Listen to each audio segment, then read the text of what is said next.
So, about once every 2 weeks to a month, the girls and I will come up into the game room together and all clean. So, normally every week I have them do a little cleaning, but Mama likes to do a deep clean. So, about once a month, I'll come up here and we'll just tackle this room that's full of toys. It's just exploding with toys. It's also supposed to be like the little TV room upstairs for them, but they never use it for TV. They just use it to play. And it just explodes in mess.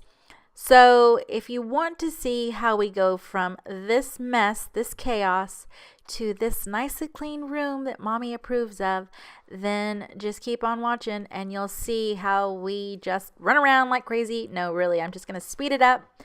We're going to clean. My 9-year-old said, Mommy, that's going to be really boring for them, but they enjoyed making the video, so that's why I did it. All right, guys, if you want to see, just keep on watching.